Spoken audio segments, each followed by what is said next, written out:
as you begin to settle even deeper into your most comfortable spot, allowing every muscle to release its hold. Imagine, if you will, the serene and measured unfolding of a new day within the vast, silent heart of an ancient European castle.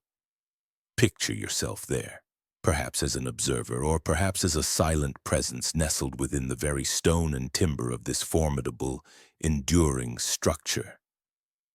The air around you, you notice, feels cool and remarkably still, carrying only the faintest, most subtle hints of its ancient lineage, perhaps the dry, almost sweet scent of old wood, the cool, earthy aroma of damp stone that has stood for centuries, or the faintest whisper of dust motes suspended in the deep quiet.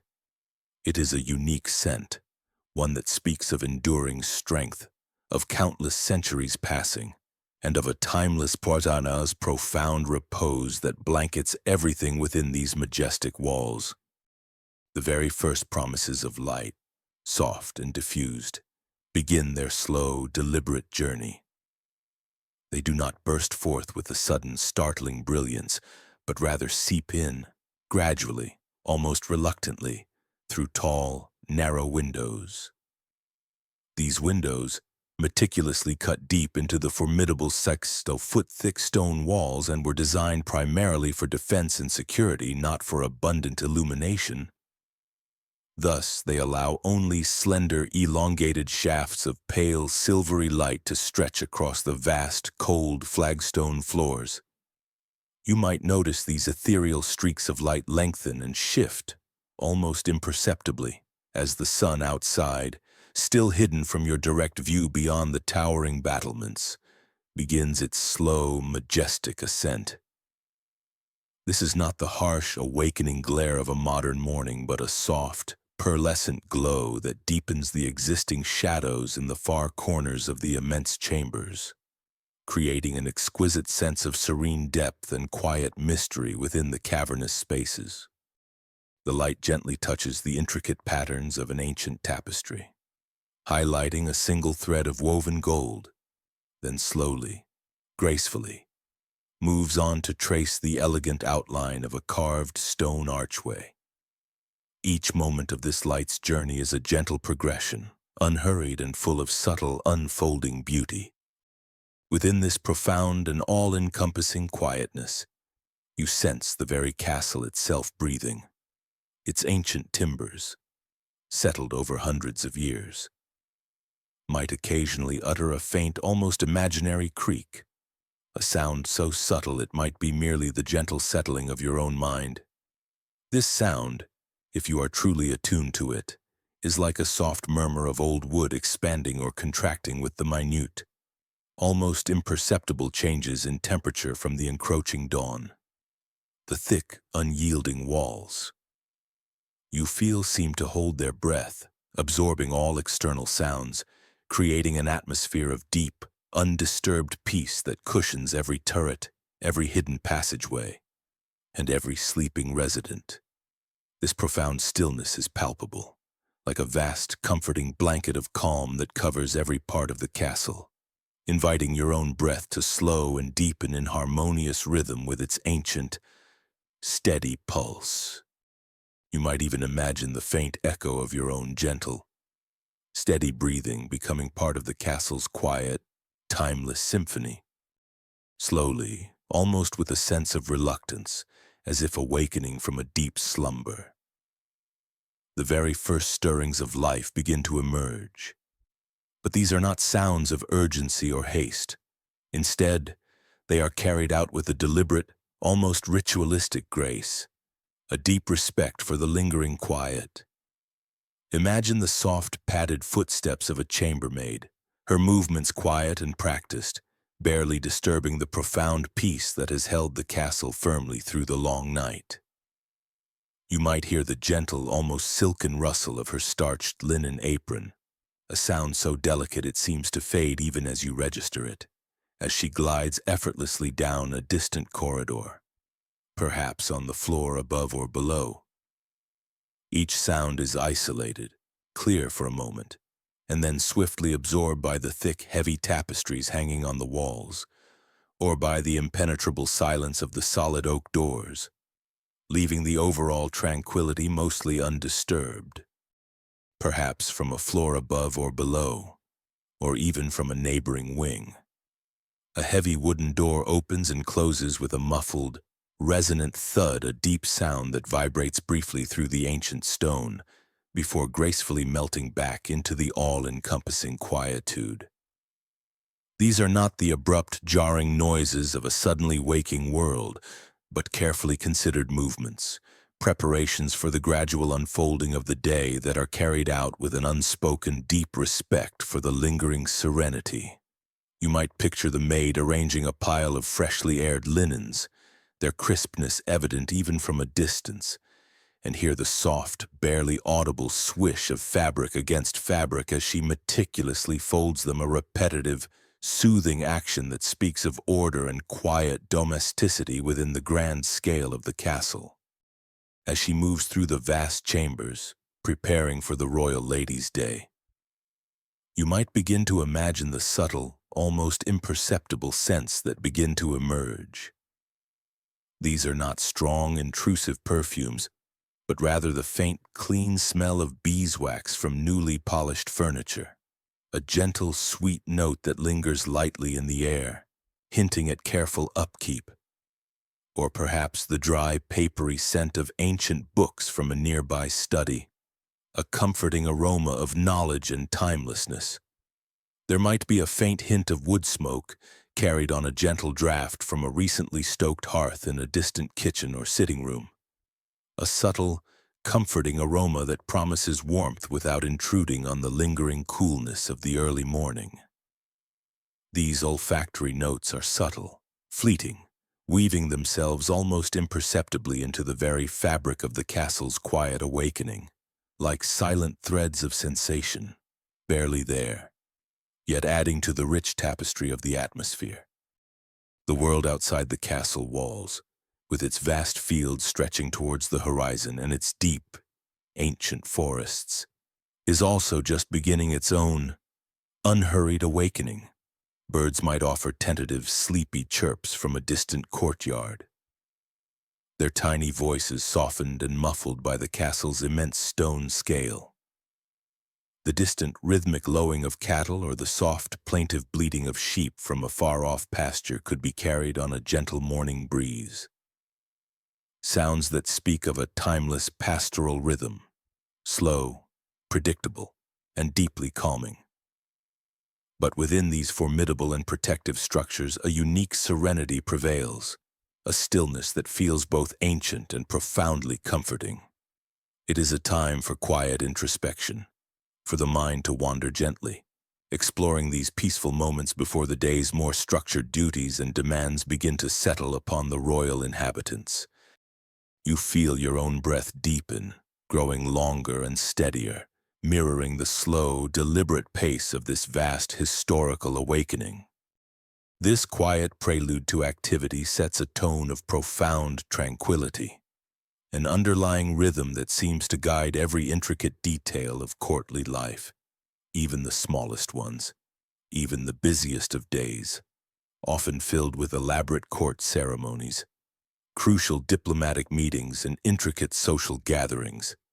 Always begins with this moment of measured grace and unhurried preparation. There's a deep sense of being suspended in a gentle, timeless space, a liminal moment between the profound slumber of the night and the carefully measured unfolding of the day. In this space, time feels stretched and infinitely patient, allowing for a deep sense of calm to settle over you. You are invited to relax even more deeply into this historical moment, letting the subtle, imagined coolness of the castle air mingle with the soft, inherent warmth of your own breath.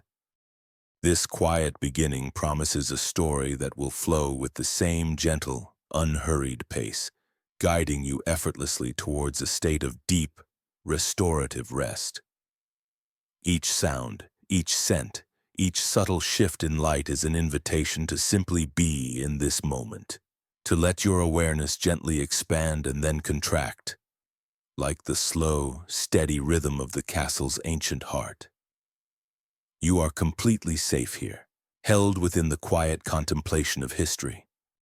As the gentle dawn continues its slow, unhurried advance, painting the chambers with an ever so slightly brighter glow, you are invited to shift your focus. Direct your attention now to the intimate and quiet space of the royal lady's personal chambers, a realm where even the most private routines unfolded away from prying eyes. Here, in the soft, diffused light, you begin to observe the surprisingly distinct and often peculiar rituals of her personal care. Routines that would certainly appear quite unconventional when compared to the habits of our modern world.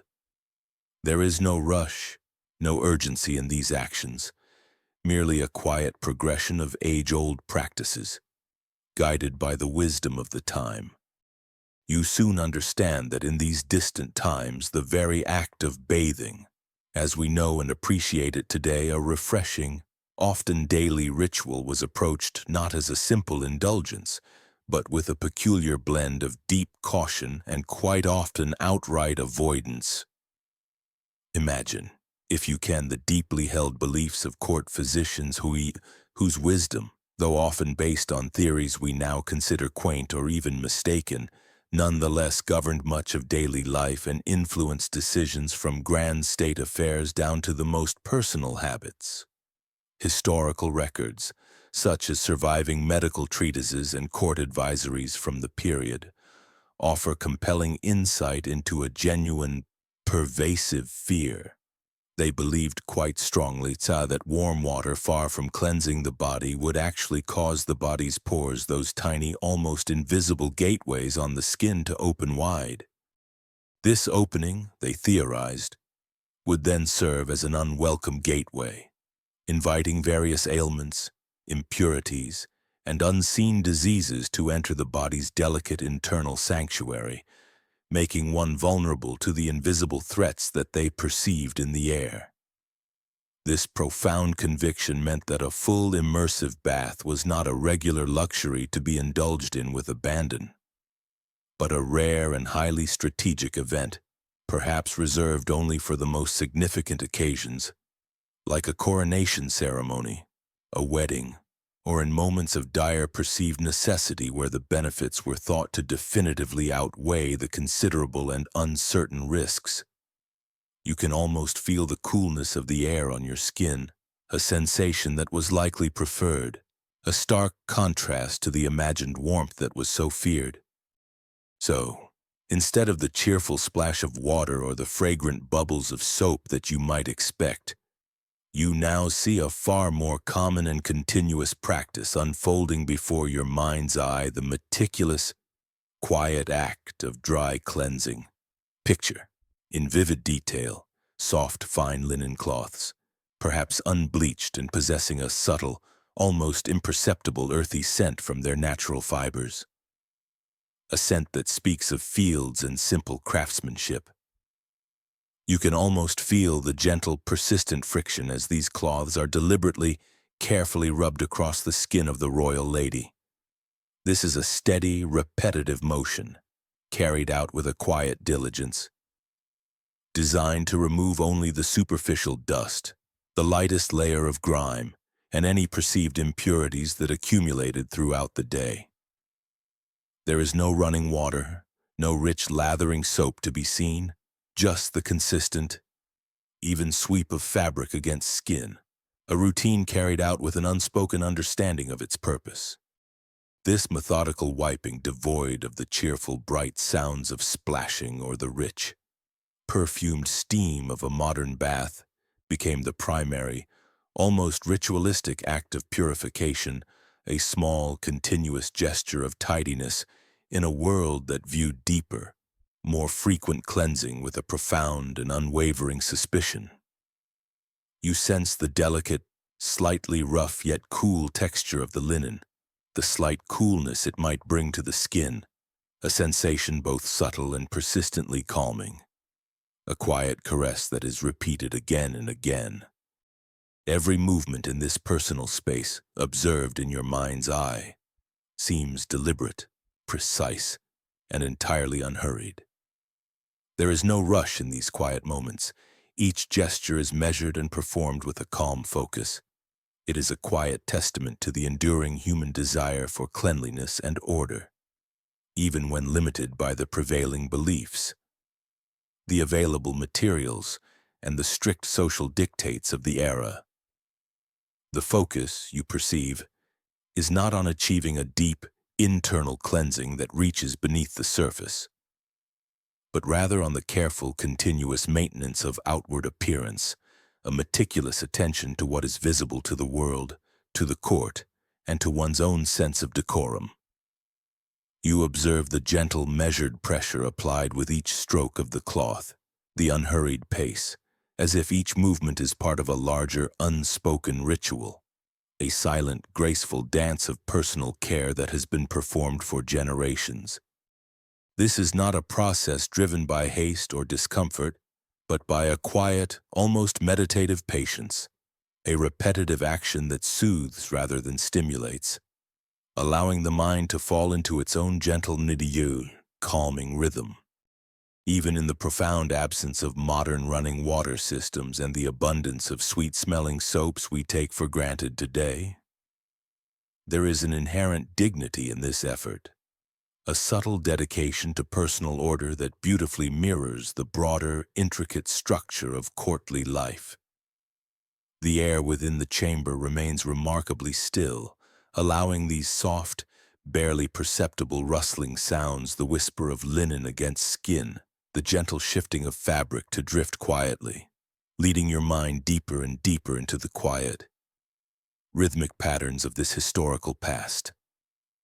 You can almost imagine the soft, whispering sound of the linen, a sound that is both real and imagined, a quiet lullaby of historical hygiene that invites your own muscles to release any lingering tension, allowing you to sink further and further into your comfortable space. This gentle observation continues, painting a picture of daily life that, though profoundly different from our own, nonetheless carries a familiar human thread of care, attention, and adaptation. You are simply observing, letting the details wash over you, calming your thoughts as they drift through time. A time when cleanliness was perceived and achieved in unexpected ways. As you continue to drift gently through the quiet corridors of this ancient castle, your senses, now attuned, begin to perceive a new, pervasive element, the intricate world of aristocratic perfume. In an era where water was often viewed with suspicion for deep purification, fragrance ascended to a role far beyond mere adornment. It became a necessity, a protective layer, and a powerful social statement. Imagine, if you will, the detailed process of applying these potent scents. It was not a light spritz, but a deliberate, almost ceremonial layering of rich, concentrated essences. You might visualize small, ornate vials holding thick, viscous floral oils. As an attendant carefully uncorks one, a heavy, sweet aroma begins to unfurl, slowly filling the air. You can almost feel the texture of these oils, perhaps a slight stickiness, a velvety richness, as they are carefully dabbed onto the skin neck. Décolletage, even worked into the hair. This application is a slow, methodical rubbing, allowing the skin to absorb the dense, aromatic liquid, creating a profound, almost palpable presence of scent. Consider the sheer intensity. This wasn't a subtle hint, it was applied in quantities that might seem astonishing. Alongside these oils, you might imagine powdered ambergris, a precious, waxy substance now finely ground.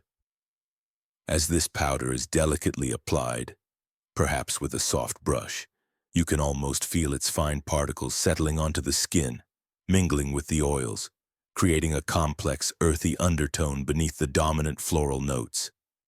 The air around you becomes thick with this layered aroma, a dense, fragrant screen that is both opulent and, at times, overwhelmingly powerful. The purpose of this aggressive fragrance was multifaceted. It was a conscious act of masking, a deliberate projection. You understand that in a world where personal hygiene was limited, these powerful perfumes served as an essential barrier, a formidable fragrant shield against the natural odors of the body and the often less than fresh environment of crowded courts. It was about smelling stronger, asserting an undeniable aromatic presence that would dominate any other scent. This intensity, while perhaps jarring to modern noses, was the very essence of glamour and refinement in the 14th century, a powerful testament to immense wealth and elevated status. Beyond direct application, you begin to perceive the pervasive integration of fragrance into every aspect of royal life. Imagine the array of specialized tools, each a small work of art. There are small, intricately decorated bottles holding concentrated tinctures. You might visualize delicate sprayers used to mist perfume into voluminous, towering wigs, creating an ever-present aromatic cloud around the wearer. These wigs became veritable reservoirs of scent, releasing fragrance with every slight movement. You can almost feel the soft, supple leather of finely crafted gloves, not merely scented, but deeply infused with floral oils, so that every elegant gesture leaves a lingering, aromatic trace. Imagine slipping your hand into such a glove. The immediate embrace of a rich, sweet perfume. Then there are the pomanders, small decorative orbs filled with crushed herbs and spices, creating a portable personal air freshener. You might visualize a royal lady subtly raising a pomander to her nose, inhaling its concentrated aroma, a private moment of fragrant solace. Even the very furniture within the royal chambers became imbued with these pervasive scents. You might imagine a plush velvet chair, its fabric having absorbed countless layers of perfume over time.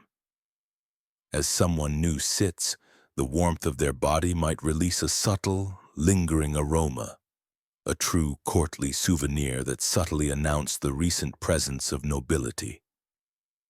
This deep infusion of scent into the very environment transformed the castle into a living, breathing, aromatic landscape. This pervasive use of fragrance transcended mere personal preference. It evolved into a profound social and political statement. A royal woman, impeccably and heavily scented, projected an image of immense wealth, undeniable grace, and a subtle yet powerful social distance. If one could effectively mask the natural odors with a top note of jasmine and a base of rich ambergris, it clearly signaled a level of power and control few others possessed. It was a tangible demonstration of access to rare and incredibly expensive commodities. Consider the meticulous detail involved, as exemplified by figures like Queen Marie Antoinette, who, as historical accounts suggest, employed an entire personal perfumer. This dedicated artisan was tasked with developing custom fragrances for every mood, every occasion. Each scent was distinct, predominantly floral, yet each serving a specific purpose to project an aura of effortless perfection, to subtly create an illusion around her, making everyone believe she carried the ethereal essence of royalty itself. The discreet use of scented handkerchiefs further illustrates this deliberate management of perception. You might visualize a royal lady subtly pressing a small, exquisitely embroidered handkerchief, deeply infused with perfume, to her face. This gesture served as a delicate barrier, a fragrant shield whenever someone perceived as less refined entered her immediate sphere. It was an elegant way to maintain a perceived distance. In the end, you understand, these perfumes did not truly cleanse. They merely transformed the perception of uncleanliness into a unique, stylized expression of power, wealth, and aristocratic flair. They were, in essence, walking potpourri baskets imbued with deep, unspoken social and political significance. As the fragrant air of the royal chambers gently settles around you, your attention is now softly drawn to another fascinating and often surprising aspect of aristocratic life, the magnificent, yet frequently unwashed, royal attire. These garments were not merely articles of dress, but complex masterpieces of craftsmanship and undeniable symbols of immense wealth and power. Imagine for a moment the deeply immersive tactile sensation of these luxurious materials. You might visualize the deep, rich pile of velvet, its surface absorbing both light and shadow, creating an almost liquid appearance. You can almost feel its plush softness. Then there is silk, shimmering with an ethereal glow, its smooth and cool surface whispering against itself with every subtle movement. You can almost hear the soft, delicate rustle. Brocade, with its intricate, raised patterns woven in precious gold and silver threads, would feel firm and substantial, and fur, soft and deep, offering unparalleled warmth and an undeniable sense of luxurious extravagance. These were not simple garments, they were, in many ways, architectural marvels. You might picture layered skirts, so voluminous and expansive they could double as makeshift tents, their wide circumference requiring careful navigation. Imagine the sheer, unyielding weight of these accumulated layers, perhaps 12 pounds or more, pressing down, a constant physical reminder of exalted status, embroidered bodices crafted to be tight enough to create the fashionable silhouette, might have felt like a gentle, constant embrace, shaping the form into the desired courtly ideal. Each stitch, each bead, each embellishment was a testament to countless hours of meticulous labor, making these garments truly wearable works of art. You can almost feel the impressive weight of the fabric, the subtle pressure of the stays, as if you were wearing them yourself.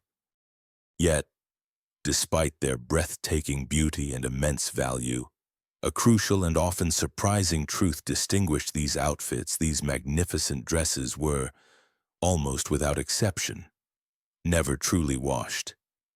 Laundry, as we conceive of it, was not a practical reality for these garments, but a whispered concept, a mysterious ritual confined to the distant servant quarters. It was a process involving vast amounts of water, harsh fire, and intense labor, so utterly alien to the daily reality of royal ladies. The truth was, these royal garments were far too expensive, too delicate, and too elaborately constructed to risk the harshness of traditional full immersion washing. Imagine the intricate embroidery, the fragile lace, the vibrant yet often unstable dyes, all exquisitely vulnerable to being scrubbed or soaked. The risk of irreversible damage was simply too great. So instead of cleaning them with water, a different, far gentler method was employed: the meticulous, daily act of airing them out.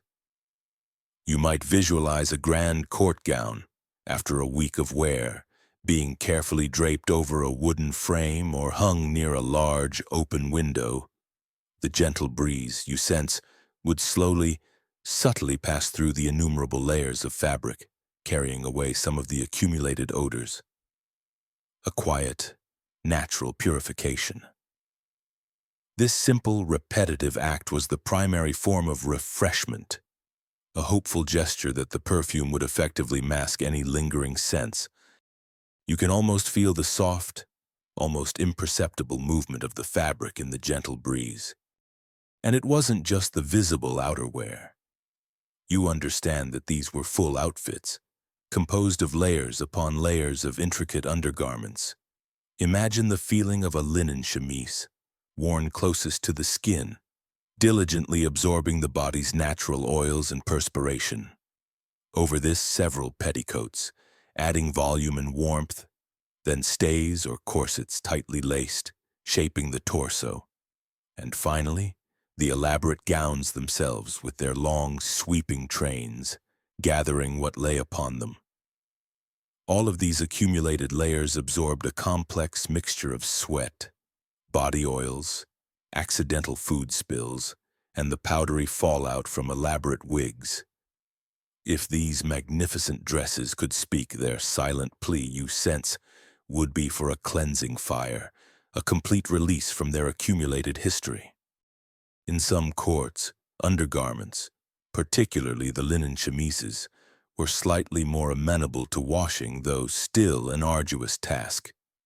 You might imagine a maid carefully rinsing a chemise in a basin of cool, unheated water, a rare moment of actual wet cleansing.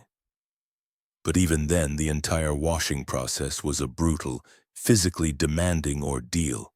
Boiling coarser clothes in lye and vigorously beating them with wooden paddles was a task that consumed many hours.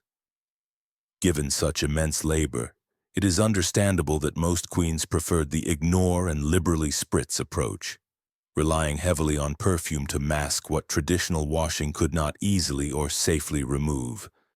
Even more charmingly, dresses were often shared or passed down, not among equals but among ladies-in-waiting, younger nobles, or favored relatives.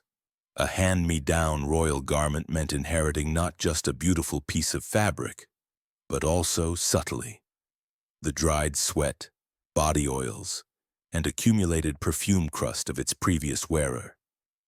You might imagine the subtle, almost imperceptible scent that clung stubbornly to such a garment, a faint echo of another's presence, to maintain appearances and avoid the unthinkable perception of poverty.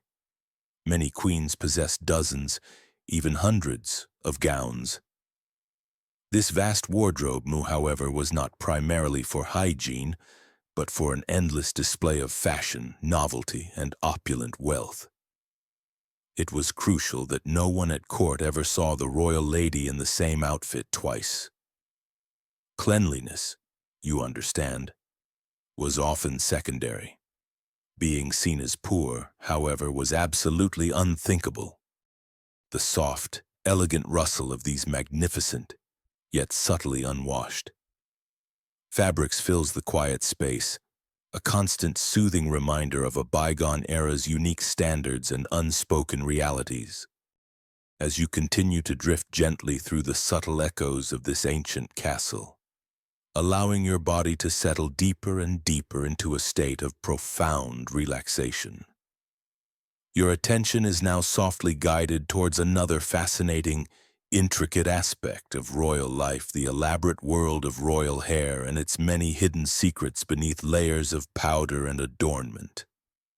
Having journeyed through the quiet awakening of the castle and the nuanced rituals of personal care and fragrance, you are now invited to explore the majestic, yet often surprising, truths behind the crowning glory of queens and noblewomen. Imagine, if you will, the sheer visual spectacle of royal hairstyles in this era. They were not merely simple arrangements of natural hair, but often towering, gravity-defying constructions of wigs and hairpieces, meticulously crafted and designed to convey status, wealth, and the latest courtly fashion.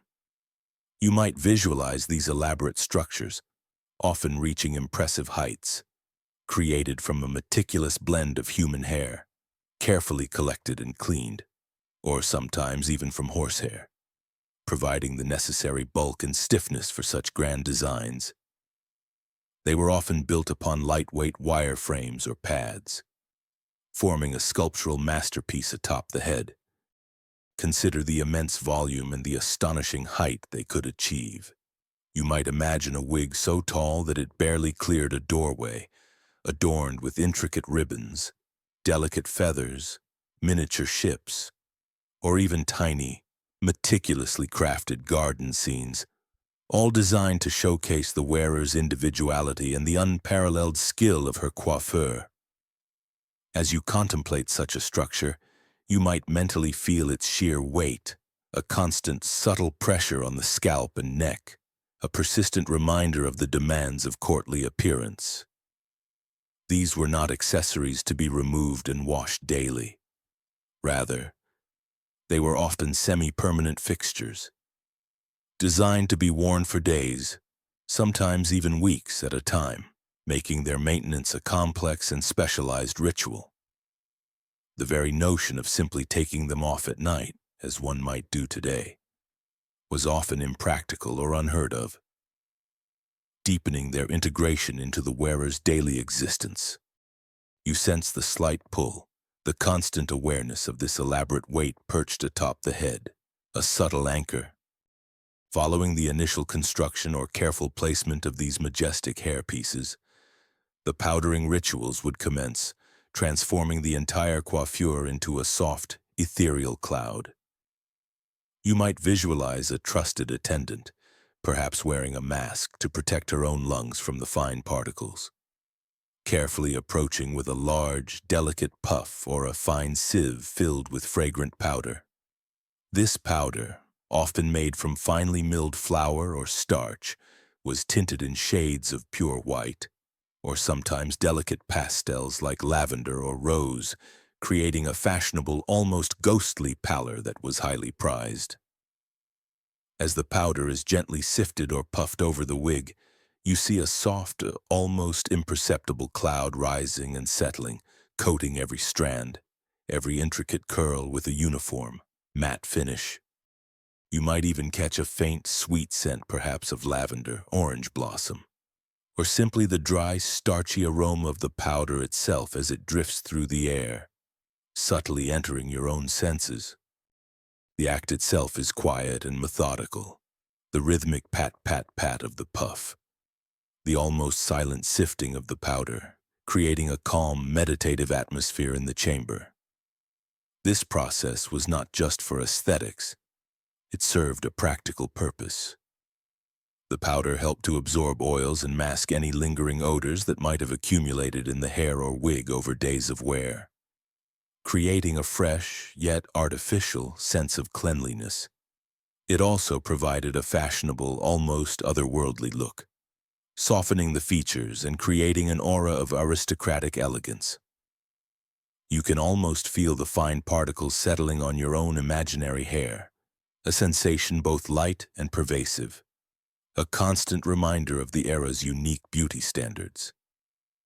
The powder dulled the natural sheen of the hair, transforming it into a velvety, almost doll-like texture, meticulously sculpted. Given the complexity of these elaborate coiffures and the prevailing beliefs about the dangers of water, infrequent washing of the hair was a simple, unavoidable reality. You understand that true hair washing, as we know it, was a rare and laborious event, often reserved only for special occasions or when absolutely necessary. Imagine the feeling of hair that has not been thoroughly washed for days or even weeks, a subtle buildup, a slight weightiness, perhaps a faint, persistent itch that, despite the powder and perfume, could still be perceived. You might visualize the royal lady discreetly reaching for a long, slender ivory scratching stick, elegantly carved, a tool specifically designed to reach beneath the heavy layers of hair and wig to relieve any discomfort without disturbing the meticulously styled coiffure. This is a quiet, almost secret gesture, a small act of rebellion against the constraints of fashion, the solution to maintaining an appearance of cleanliness, despite the reality, often involved more subtle tactics. Ribbons and decorative wraps, often refreshed with perfume, were strategically placed to conceal any visible signs of dirt or oil at the hairline, blending seamlessly with the elaborate hairpieces. You might imagine the delicate touch of silk ribbons cool against the skin, artfully woven into the lower sections of the hair. This continuous cycle of masking and managing, rather than truly cleansing, created a fascinating contrast between the outward perfection of royal appearance and the underlying realities of daily life in an era with limited hygienic practices. You sense the subtle weight of accumulated product and natural oils, a heavy shroud beneath the artificial beauty, a constant presence that was expertly managed. And then, a less comfortable yet historically unavoidable reality, the problem of pests. In a time of infrequent washing and complex, long-worn wigs, the presence of small insects, such as lice and fleas, was a common, if rarely spoken of, challenge even in the highest echelons of society. You might imagine a faint, almost imperceptible itch, a tiny, fleeting movement that causes a momentary distraction. The solutions were, again, pragmatic and sometimes ingenious, designed to mitigate the issue without resorting to disruptive washing. You might visualize special fine-toothed combs, perhaps made of ivory or bone, used delicately and discreetly to remove any visible intruders. One particularly fascinating method involved applying a thick, sticky glaze or pomade to the hair and wig. You might imagine this clear, viscous substance being carefully worked into the intricate curls, designed not only to hold the elaborate style in place but also to act as a kind of trap, immobilizing any tiny unwanted residents. The belief was that these pests would become entangled in the sticky concoction, thus being rendered harmless and easier to remove later. This practice highlights the resourceful, if somewhat uncomfortable lengths to which people went to manage personal hygiene in an era predating modern understanding of sanitation. You sense the heavy, almost suffocating feeling of such a glaze, a thick, rigid layer that imprisoned both hair and any tiny disturbances within. The royal head, you realize, became a canvas for both high fashion and a constant, quiet battle against the unseen. This constant awareness of the body's natural state, even amidst immense luxury, grounds the royal experience in a shared human reality. As your awareness shifts from the intricate world of royal hair, you are now gently transported to the heart of the castle's social life, the grand royal table, where meals were not just sustenance, but elaborate, multi-sensory performances refined in their presentation, yet often peculiar in their customs. You understand that these banquets were dazzling spectacles, showcasing not only an abundance of food but also the immense power and prestige of the host. Imagine the sheer visual spectacle of a royal banquet. You might visualize long, heavy oak tables groaning under the weight of countless dishes, arranged with an almost architectural precision. Platters of roasted meats, glistening with rich sauces, sit beside towering pyramids of fruit and intricate sugar sculptures that mimic tiny castles or mythical beasts. The colors are vibrant and rich, deep reds of wine, golden browns of roasted fowl, the varied greens of herbs, all illuminated by the flickering glow of hundreds of beeswax candles, casting dancing shadows across the polished silver and gleaming pewter. You hear the faint melodic hum of distant conversations, the soft clinking of goblets, and the almost imperceptible rustle of servants moving with quiet efficiency, their footsteps muffled by thick tapestries. The air is thick with the inviting aromas of roasting spices, sweet pastries, and perhaps the faint metallic tang of iron from the nearby hearth. The pace of these elaborate meals was anything but hurried. You understand that a royal banquet was a leisurely, hours-long affair, an opportunity for social interaction, political maneuvering, and quiet enjoyment. Dishes would arrive in slow, majestic procession, each presented with a flourish, then allowed to linger before guests for extended periods. There was no rush, no sense of needing to finish quickly. Time itself seemed to stretch and expand around the royal table. You might imagine a guest slowly savoring a bite of roasted pheasant, their gaze wandering across the array of dishes, or perhaps engaging in a quiet, measured conversation with a neighbor. This deliberate slowness contributed to the overall atmosphere of calm indulgence, a perfect setting for your mind to relax and gently unwind. Now, consider a surprising yet historically accurate detail, the common practice of hands as utensils. You understand that for centuries, even among the highest nobility, eating with one's fingers was the norm. Forks, though they existed in some form, were slow to gain widespread acceptance and were often seen as effeminate or unnecessary.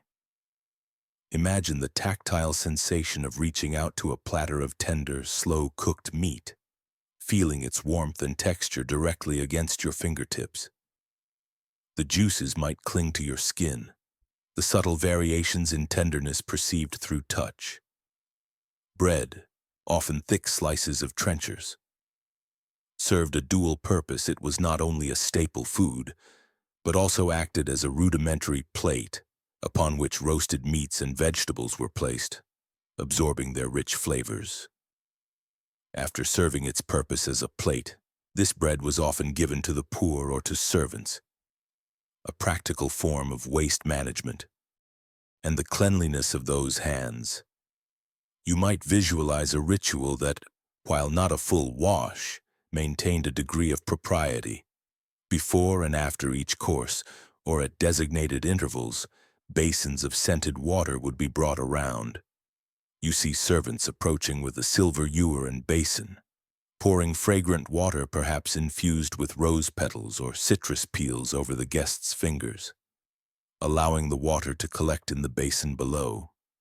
This was a superficial cleansing, a refreshing rinse to remove visible food particles and mask lingering odors with a pleasant aroma, rather than a deep, sanitizing wash.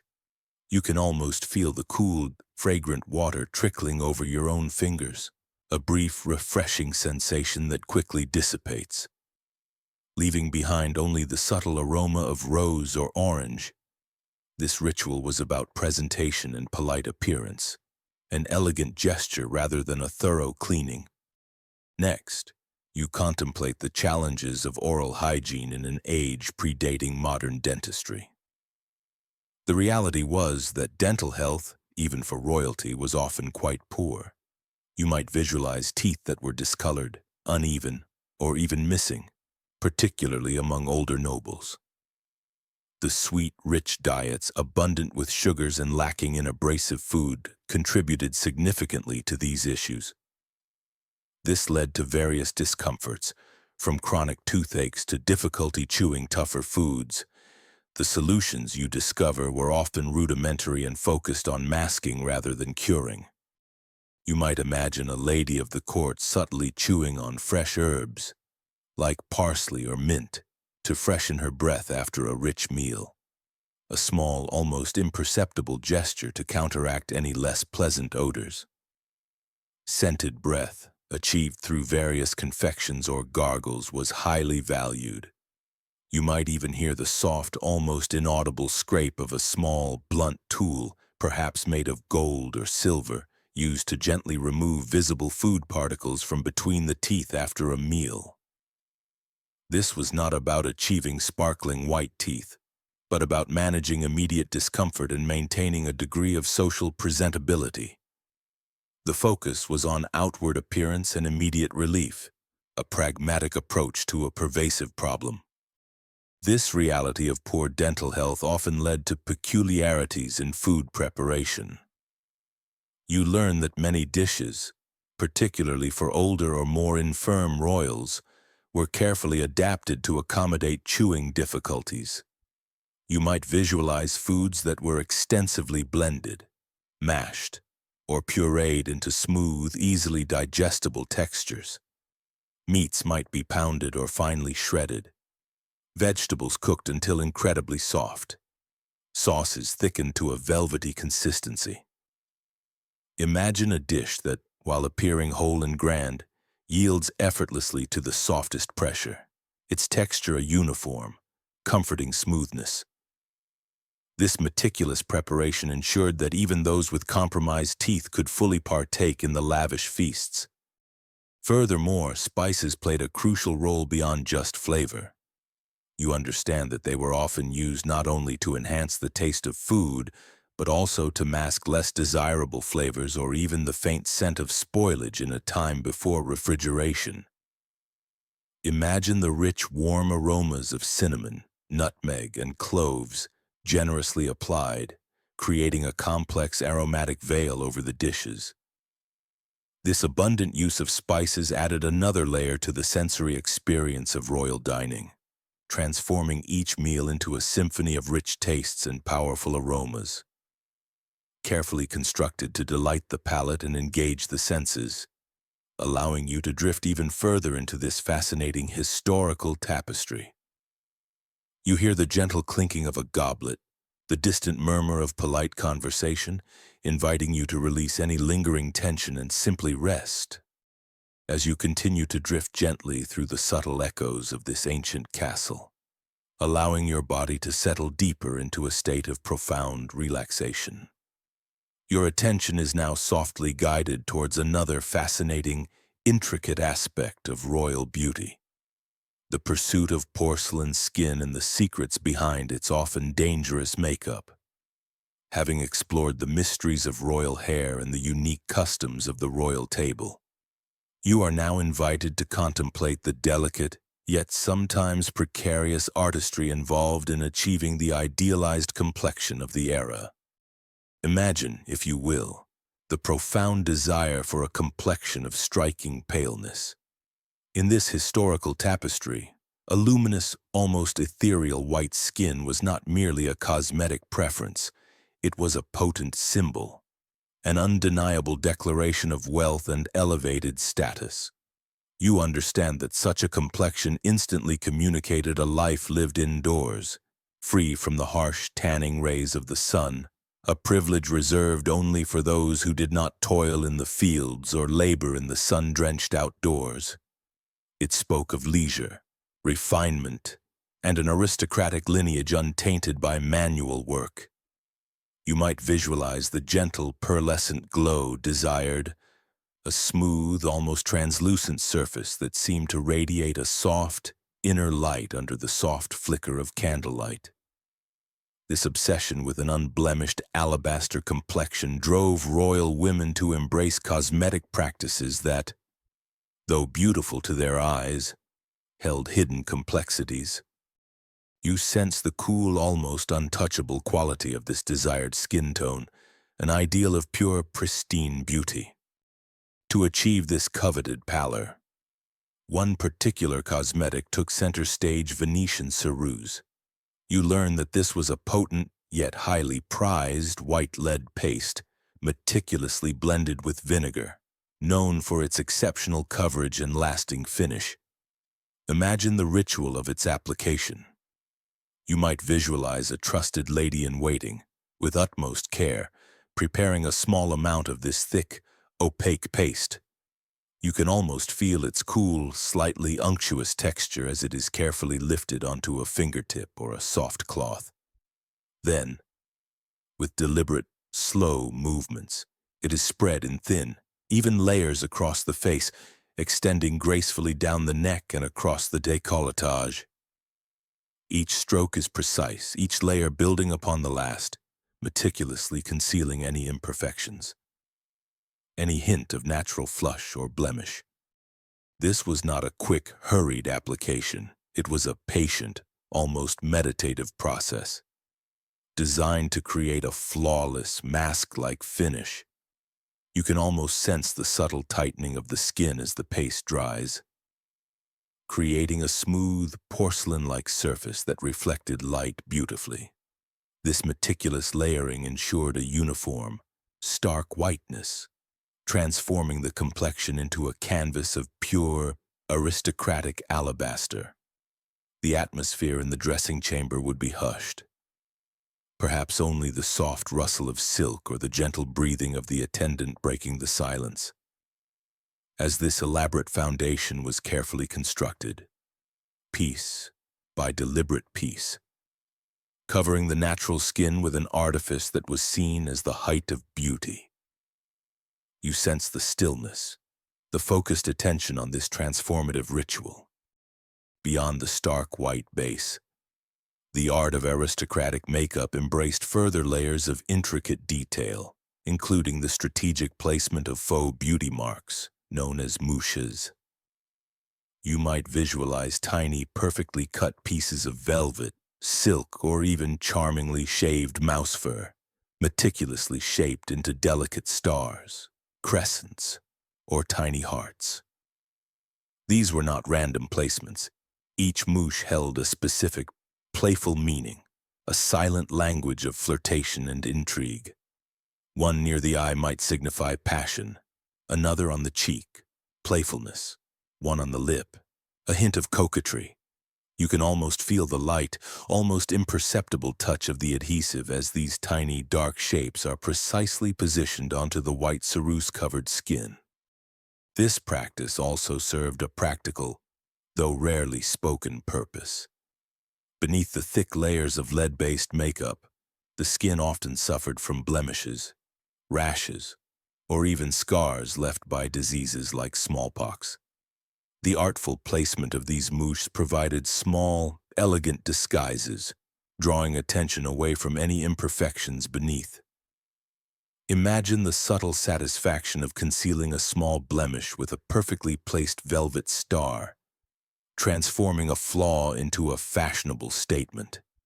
This meticulous layering, from the smooth white ceruse to the strategically placed rouge on the cheeks, and finally to the charming mouches, created a face that was a true work of art, a carefully constructed facade of perfection that spoke volumes about the wearer's attention to detail, her social standing, and her mastery of courtly aesthetics.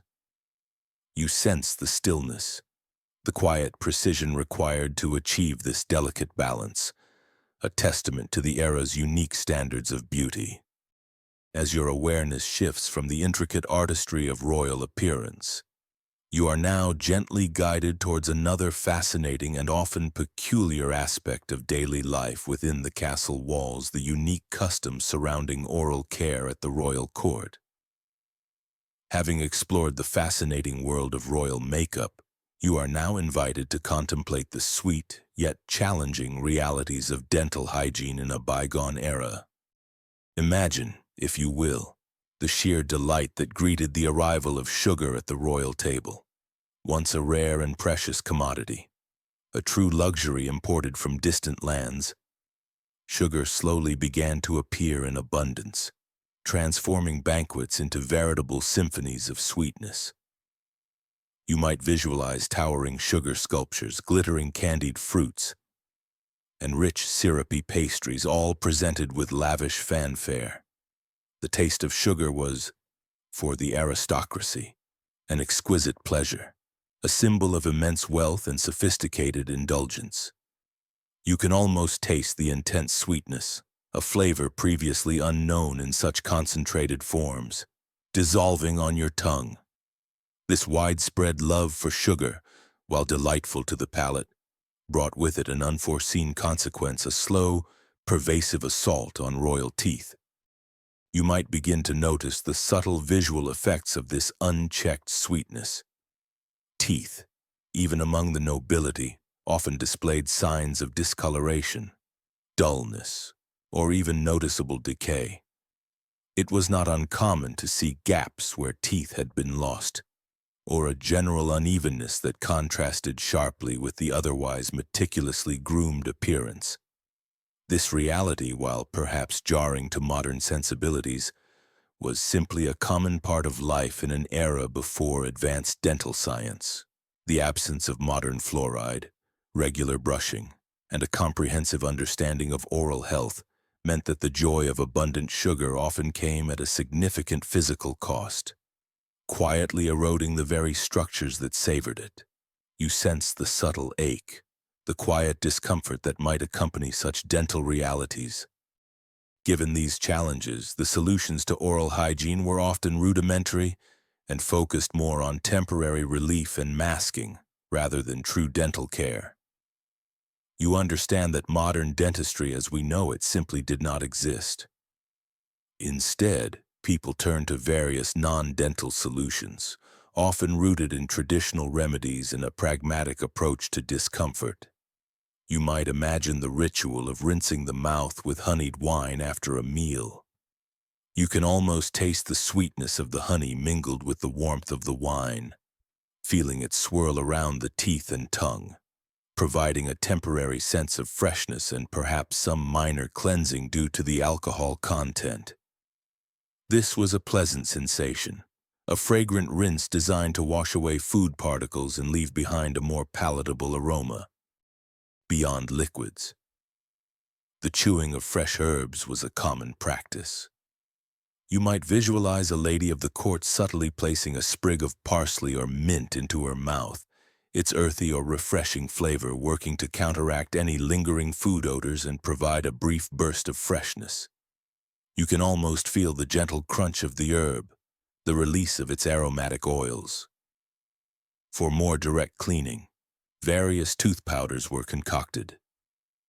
These were often made from finely crushed ingredients like ground bone, powdered eggshells, or even oyster shells, mixed with aromatic spices or herbs.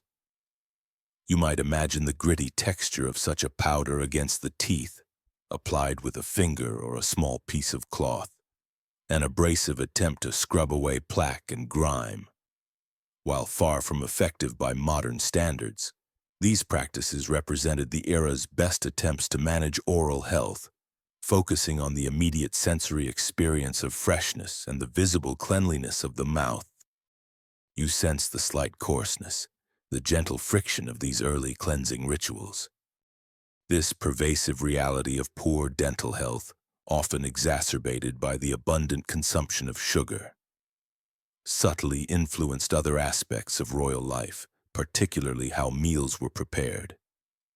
You learn that many dishes, especially for older or more infirm royals, were carefully adapted to accommodate chewing difficulties. You might visualize a kitchen staff meticulously preparing meats that were pounded until incredibly tender, vegetables stewed for hours until impossibly soft, or entire dishes pureed into smooth, easily digestible textures.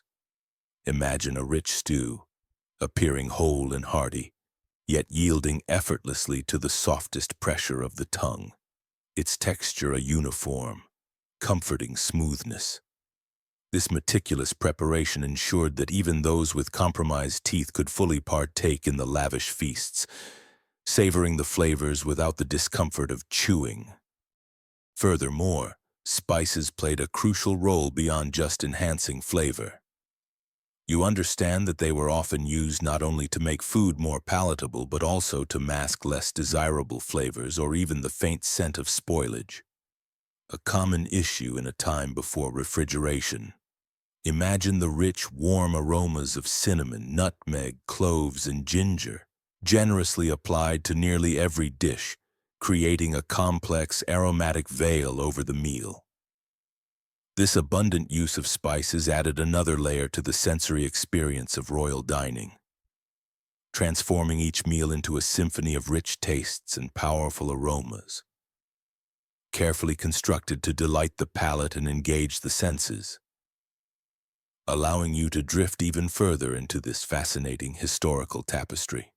You hear the gentle clinking of a goblet, the distant murmur of polite conversation, inviting you to release any lingering tension and simply rest. As your awareness continues to gently unfurl within the quiet embrace of this ancient castle, allowing your body to settle ever deeper into a state of profound rest. Your journey now softly leads you to another fascinating, yet often overlooked, layer of royal existence, the world of undergarments and the hidden inconveniences they presented. Having explored the intricate artistry of personal beauty and the elaborate customs of the royal table, you are now invited to contemplate the unseen foundations of aristocratic attire and the subtle challenges they posed, allowing your mind to drift effortlessly through these historical nuances. Imagine, if you will, the intimate simplicity, or rather the significant absence of what we consider modern undergarments. In this era, the primary layer worn closest to the skin was typically a linen shift or chemise. You might visualize this garment as a long, loose-fitting tunic, crafted from fine, unbleached linen, its soft, natural fabric providing a basic yet essential barrier between the body and the multitude of heavy, often scratchy outer clothing layers. It was designed with a dual, practical purpose: firstly, to diligently absorb perspiration and natural body oils, thus acting as a protective shield for the exquisite, notoriously expensive, and exceptionally difficult to clean outer garments from direct, damaging contact with the skin. Secondly, it offered a minimal, yet vital layer of comfort, a smooth, breathable membrane against the rigid structures and coarse textures that would follow. You can almost feel its soft, slightly textured quality against your skin.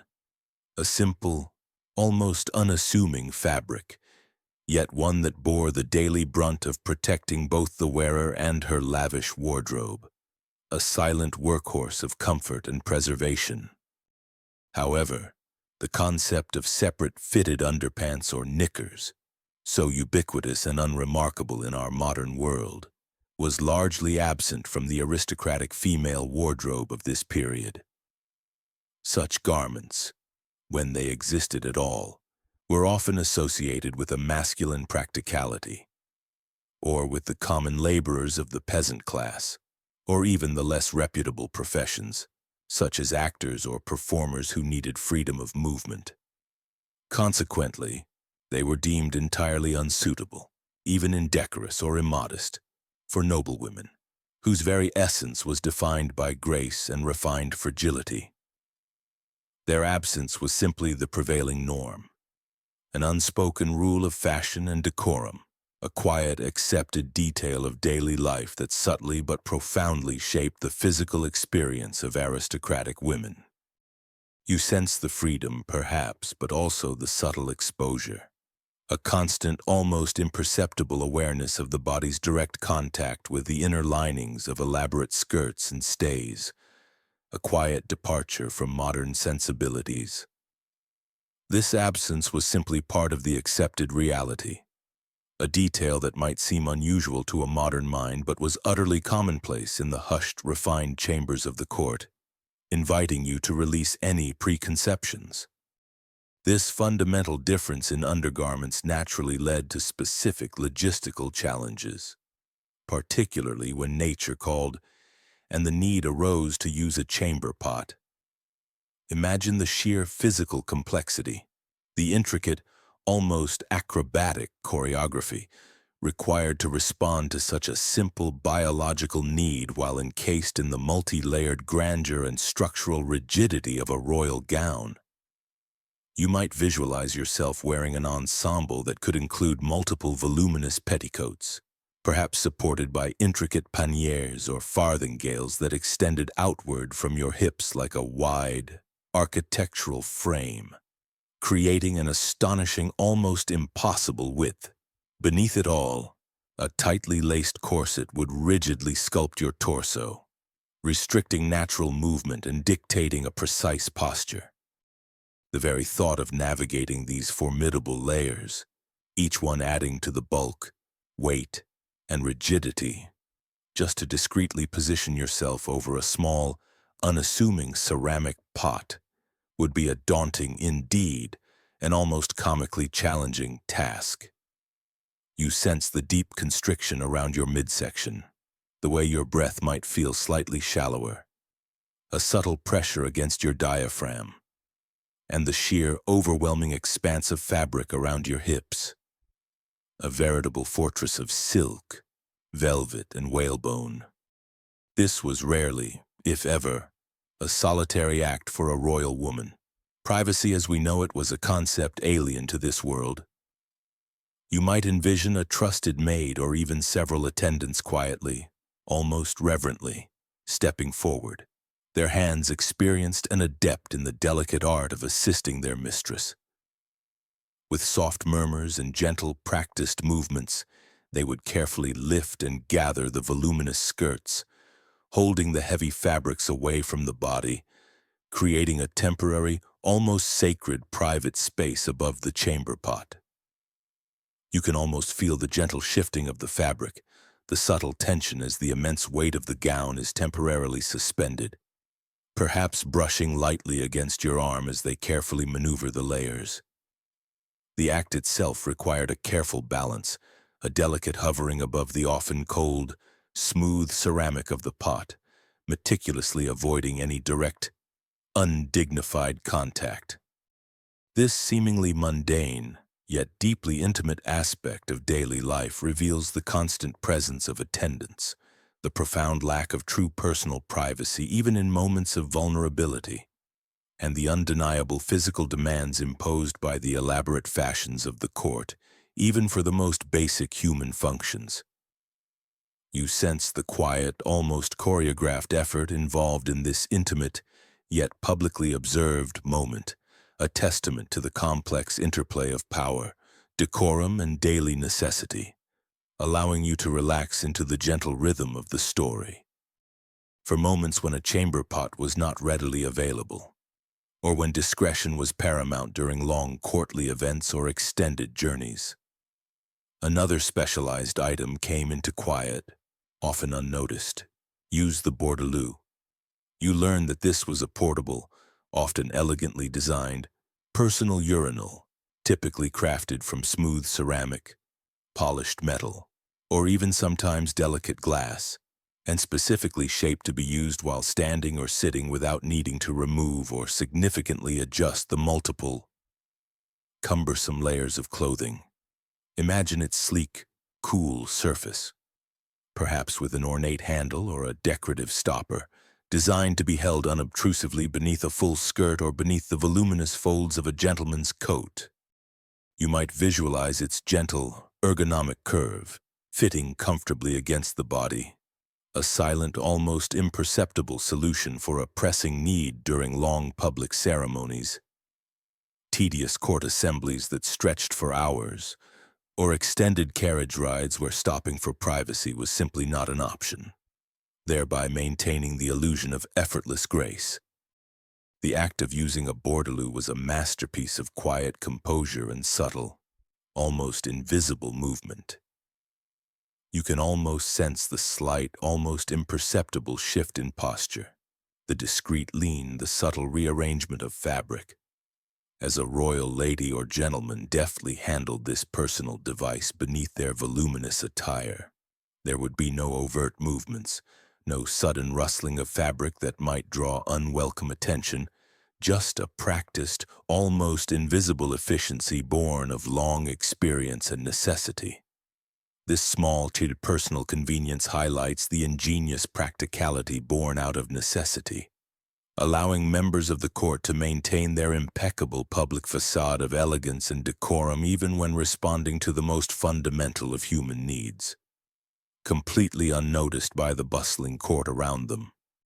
You sense the stillness of the moment, the focused internal attention on this private, yet publicly performed, act of necessity, a quiet testament to the enduring constraints and ingenious solutions of royal life, inviting you to release any lingering thoughts and sink deeper into the peaceful, comforting stillness of sleep.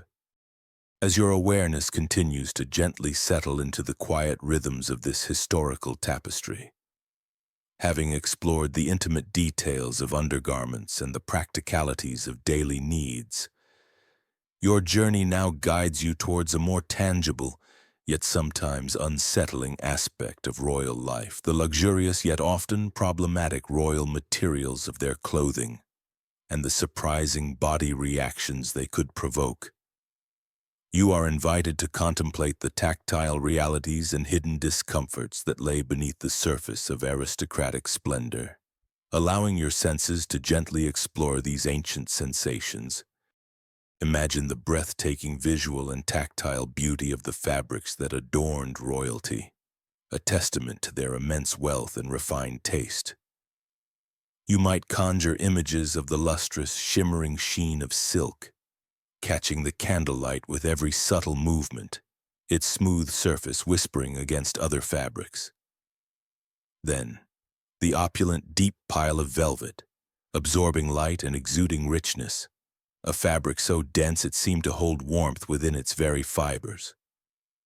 Picture the intricate, almost sculptural patterns of brocade, often woven with real gold and silver threads that gleamed like liquid jewels, creating a shimmering landscape across the garment.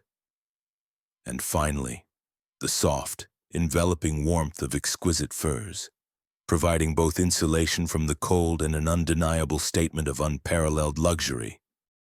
You might visualize these textiles in a kaleidoscope of vibrant hues, deep crimsons that spoke of passion and power, rich blues that mirrored the evening sky, emerald greens reminiscent of lush, ancient gardens, each color meticulously achieved through complex and often secretive dyeing processes of the era. Yet, beneath their dazzling surface, you discover a less glamorous, more challenging truth. Many of these highly prized, vividly colored fabrics, particularly those in the most intense and brilliant shades, were treated with dyes containing potentially toxic compounds that we now recognize as harmful, such as mercury, arsenic, or lead. These substances, while remarkably effective in producing brilliant and lasting colors that did not fade easily, were unknown to be dangerous in the way we understand today. Even the delicate, stiffened laces that adorned cuffs and collars, or the rigid inner structures of gowns, could contain lead-based starches or other heavy metals used for structural integrity and maintaining shape.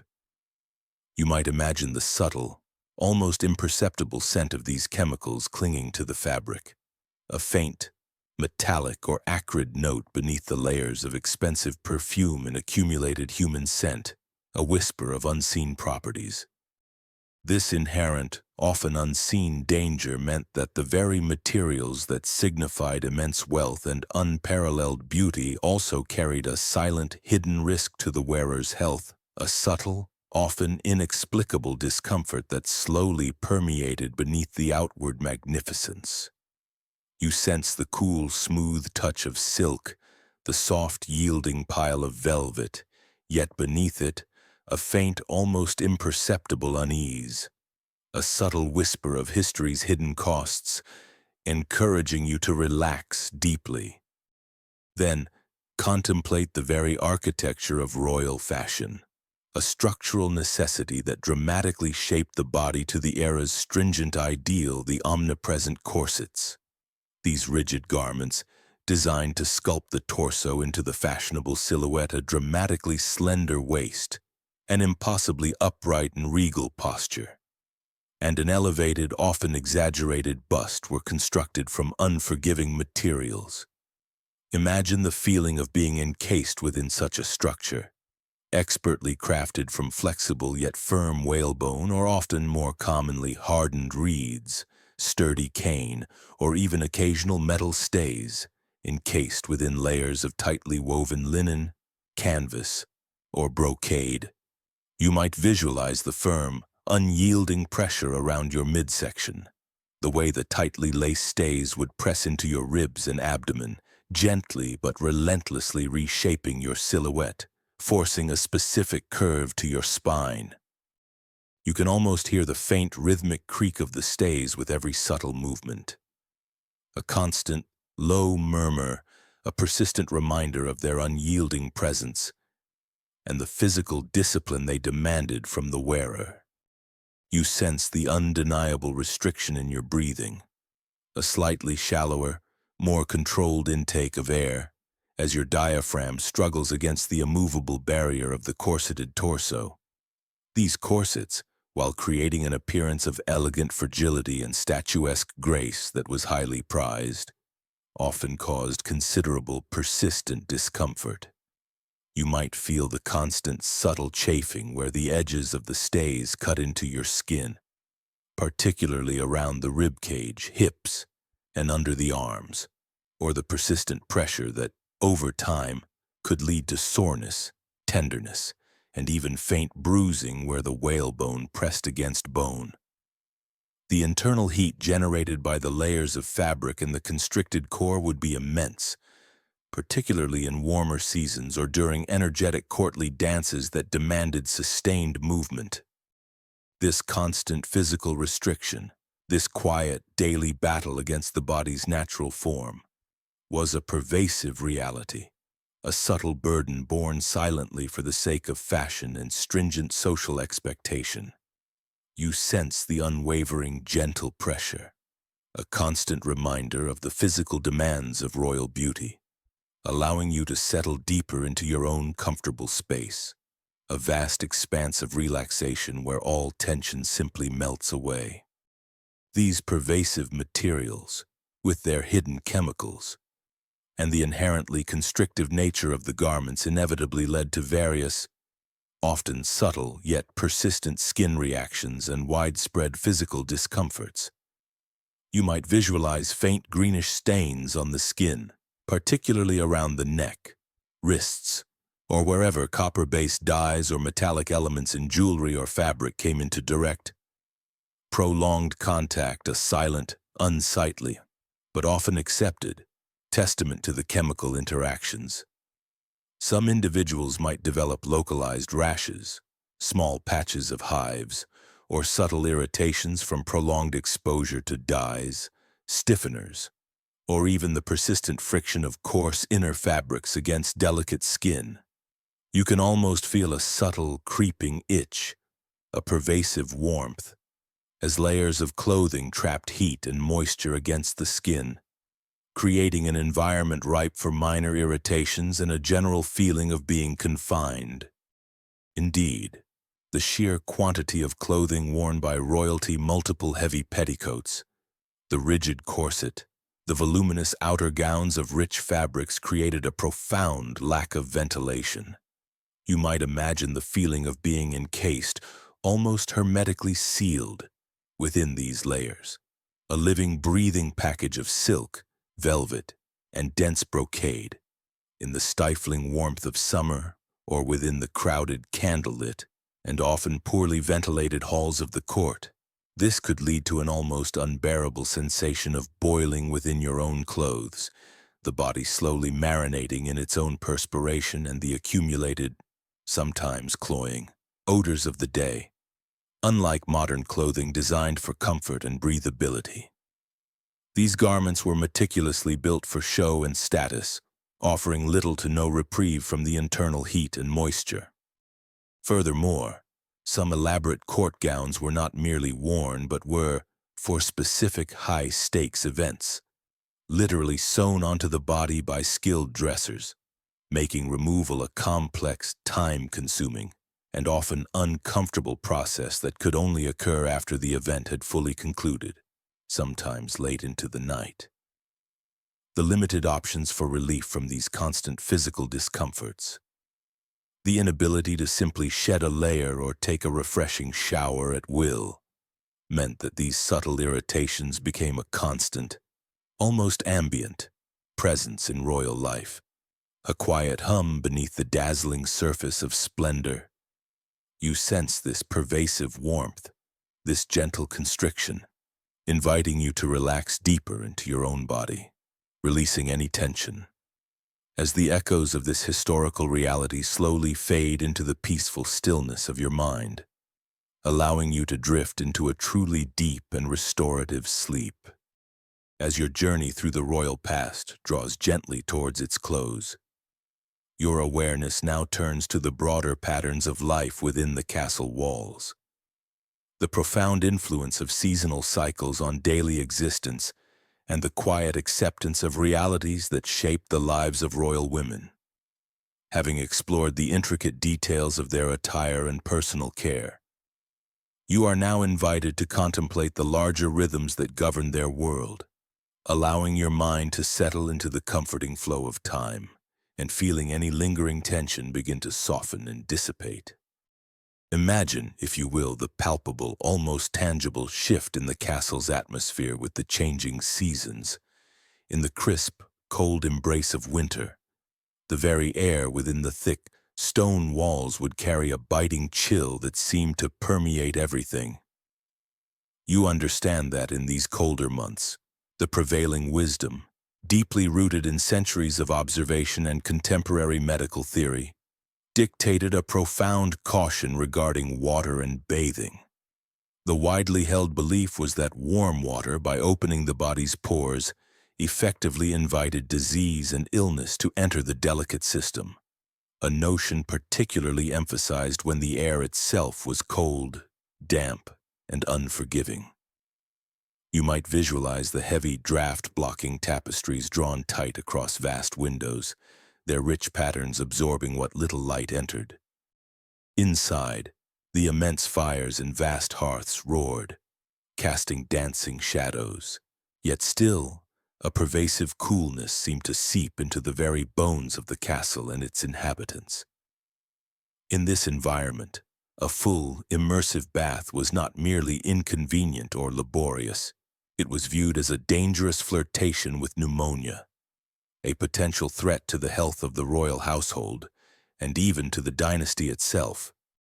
Consequently, in the colder months, most royal women adopted a pragmatic strategy of layering their warmth and conserving their accumulated comfort, rather than indulging in frequent cleansing rituals. Instead of the rare and arduous process of a full head-to-toe bath, they turned to a more practical and less risky approach.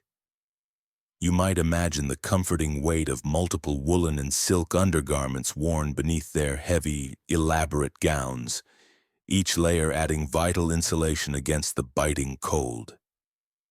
The focus shifted entirely from deep physical cleansing to maintaining warmth, preserving precious body heat, and discreetly masking any accumulated odors. You sense the subtle weight of these layers, the comforting, almost protective pressure against your skin, a silent testament to the body's constant, quiet battle against the pervasive cold. The air, you realize, within these grand yet often poorly ventilated chambers, would carry a complex tapestry of scents. The lingering perfumes applied hours or days ago, the dry aroma of powdered wigs, the wood smoke from the hearths, and the subtle, inescapable presence of human warmth and its natural emanations, all mingling together in a unique historical bouquet. This was a quiet, necessary acceptance of a different standard of cleanliness, dictated by the very elements and the prevailing scientific understanding of the era. As the seasons transitioned, bringing with them the promise of renewal, so too did the subtle rituals of hygiene begin to adapt. With the gentle warmth of spring and the full embrace of summer, when the sun's rays felt more benevolent, bathing became more acceptable, though still far from a daily occurrence. You might visualize the castle windows being thrown open wide, allowing fresh, warm air to circulate freely through the vast halls, carrying with it the invigorating scents of blooming gardens and damp earth from outside. The pervasive fear of open pores lessened with the rising temperatures. But the sheer labor involved in preparing a bath remained immense, a daunting logistical challenge.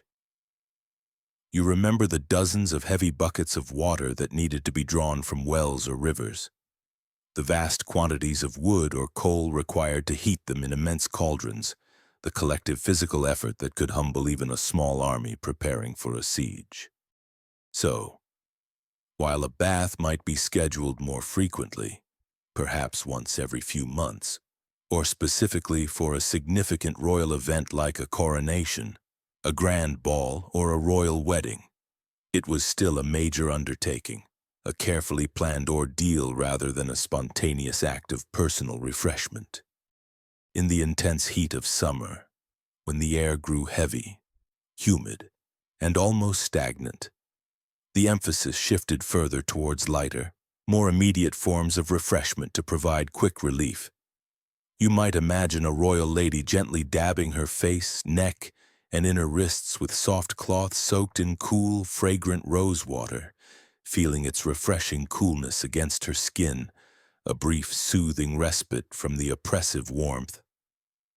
Or perhaps the simple yet profound act of changing her linen shift, the inner garment worn closest to the skin, several times a day if possible. You can almost feel the crisp, cool, clean linen against your body, a sensation of immediate freshness, a temporary renewal amidst the pervasive warmth and humidity. This was the 16th century equivalent of a quick, refreshing spray of deodorant over yesterday's accumulated comfort, a practical, though limited, solution to manage the heat and its effects without resorting to the full, laborious bath.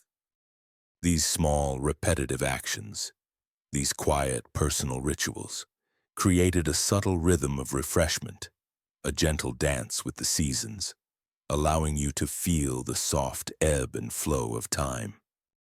Beyond the body, the hair also followed this seasonal rhythm of care, adapting to the limitations of the era. With thorough washing largely off the table for most of the year, royal women resorted to early forms of dry shampoo. You might visualize a finely milled powder, often made from starch or flour, sometimes mixed with finely ground perfumed herbs or essential oils. This mixture would be carefully caked into the scalp and hair, designed to absorb excess oils, add volume, and mask any lingering odors. You can almost feel the dry, fine particles settling, absorbing, transforming the texture of the hair from slick to soft. While remarkably effective in its immediate purpose, this practice often left a powdery residue, sometimes visibly turning gray or flaking onto clothing, furniture, and even other people. You sensed the subtle dryness, the pervasive scent of the powder, a constant ambient presence that was managed and reapplied rather than truly removed by washing. Even the seemingly simple act of brushing teeth followed a seasonal pattern of use and importance. You understand that crude tooth powders, often made from finely ground oyster shells, crushed bones, or various aromatic herbs, along with invigorating vinegar rinses, were used more frequently in the warmer months. The logic was purely pragmatic. Bad breath, in the close quarters and often stagnant air of summer, had a shorter fuse in becoming more noticeably offensive and less tolerable to those around. In the colder, more confined months of winter, however, the need for such meticulous oral care seemed less pressing. The cold itself seemed to dampen odors. You might imagine a quiet, unspoken acceptance of less than perfect breath, a minor detail in a world where cold, disease, and complex political intrigue were far more pressing and immediate concerns. No one, you realize, would dare comment on a queen's halitosis when she was already contending with the biting cold, the arduous demands of court, and the complex dance of power. This quiet adaptation to the seasons, this pragmatic and culturally informed approach to hygiene, reveals a deeper, perhaps unconscious acceptance of the body's natural state within the grand tapestry of royal life, allowing your mind to drift effortlessly. Ultimately, you understand. Hygiene for royal women was less about achieving a state of absolute sterile, modern cleanliness, and far more about managing perceptions and maintaining appearances. It was about presenting an outward image of composure, elegance, and unblemished status, regardless of the underlying unspoken realities. If you looked impeccably dressed, your towering wig perfectly powdered and adorned, and you smelled vaguely like a spice merchant's widow, a complex, intriguing blend of rich perfumes, fragrant powders, and underlying human warmth, then you were winning the silent, subtle social game of the court, the subtle dirt that accumulated beneath layers of clothing, the underlying body odor that perfume could only partially mask, the occasional, almost ambient parasitic sidekick that might take up residence.